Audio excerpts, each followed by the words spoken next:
السلام عليكم يا أغلى عائلة، والصلاة والسلام على رسول الله خير الأنبياء والمرسلين، ومرحبا بكم أحبائي في الله. أتمنى أنكم بخير وصحة وعافية. خروجا عن المألوف والأكلات بالخضروات المعتادة، وخاصة الخضروات المتبقية في الثلاجة نهاية الشهر ولا تعرفون ماذا تعدون بها، أحضرت لكم اليوم وصفة مميزة جدا، وذلك لشدة بساطتها. لا تحتاج بيض أو جبن أو لحم أو مكونات كثيرة، والنتيجة لذيذة بشكل لم أتوقعه إطلاقا. فقط لمعرفة الوصفة ابقوا معي لنهاية الفيديو. بسم الله. أول خطوة نبدأ بها هي دهن الصينية بزيت نباتي، تقريبا ملعقة ونصف كبيرة. قارورة الزيت هنا فيها ثقب صغير، لذلك قد تلاحظون أنني أضفت كمية كبيرة، ولكن لا. ولأكل صحي أكثر استعملوا زيت الزيتون. ننتقل للخطوة الثانية وهي تتبيل الخضروات. نبدأ بالبطاطا، قطعتها أصابع بسمك 1 سنتيمتر، وأضفت لها رشة فلفل أسود ونصف ملعقة صغيرة من التوابل المشكلة اللي هي رأس الحانوت، ونصف ملعقة صغيرة من الكزبر، وربع ملعقة صغيرة كمون. نستعمله في البطاطا فقط لأنه يتماشى معها، ولا نستعمله في باقي الخضروات. ورشة زيت نباتي القليل فقط، أقل من ملعقة كبيرة من الزيت النباتي. نسيت وضع الملح، ولكن قمت برش الملح فوق البطاطا وهي في الصينية. نفرش البطاطا بهذا الشكل، نحاول ألا نضع حبات البطاطا فوق بعضها البعض حتى تستوي بشكل جيد واستواء متساوي، وكذلك تطهى بسرعة. ننتقل إلى الخضروات التالية، نفس الشيء مع الفلفل الأخضر والأحمر. قمت بقصهم دوائر صغيرة أو بسمك متوسط، ونضيف لها نفس التوابل، ملح، كزبرة، توابل مشكلة اللي هي رأس الحانوت. لا نضيف فقط الكمون، ونقوم بإضافة القليل أو رش القليل من الزيت.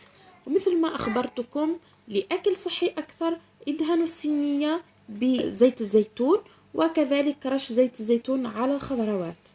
نقوم برص الفلفل بهذا الشكل.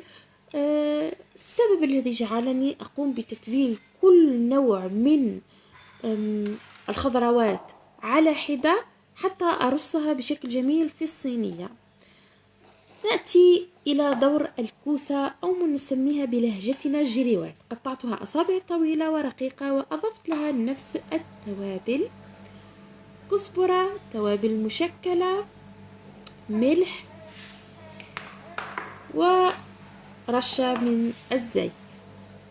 ندهنها بهذا الشكل، ونقوم برصها كذلك داخل الصينية.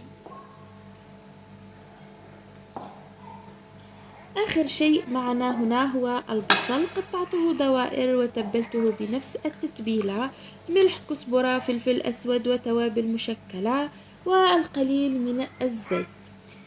لن تصدقوا كيف تغير طعم البصل بعد طهيه، تغير تماما. لم أتذوق فيه طعم البصل كثيرا، وأصبح طعمه رائع جدا. نقوم بتفكيك الدوائر بهذا الشكل، نقوم بدهنها حتى تصلها التتبيلة، وكذلك رشة الزيت. وأعيدها مجددا للمرة الثالثة أو الرابعة. لأكل صحي أكثر أضيفوا زيت الزيتون، سيكون طبق أكثر من رائع لأصحاب الرجيم وأصحاب الأكل الصحي، والذين يعانون من أمراض لا يستطيعون استعمال الزيت العادي. لهذه الصينية نقوم بإضافة كأس صغير من الماء أو كأسين، وبعدها نضعها في الفرن حتى تنضج. بالنسبة للماء، إذا غلفتم الصينية بورق الزبدة والألمنيوم لن تحتاجوا إضافة كأسين من الماء أو أكثر، لأن الماء موجود في الخضروات.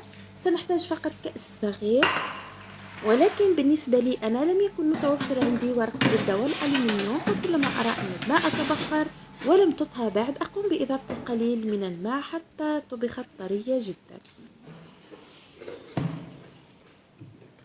ومن هنا ناتي لنهاية الفيديو. أتمنى أنكم استفدتم واستمتعتم بسماع صوت ابني في التسجيل الصوتي.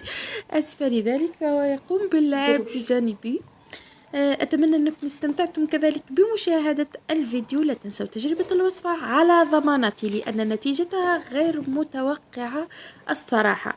أنا لست من محبي الخضروات، ولكن أتناولها فقط من أجل فوائدها، وعندما صنعت هذه الوصفة أصبحت أعتمدها دوما لشدة لذاذتها، سهولة طبخها، وفقط غسل الخضروات وتتبيلها ووضعها في الفرن، يعني سهلة جدا، والنتيجة لذيذة ما شاء الله وصحية وتذوب في الفم.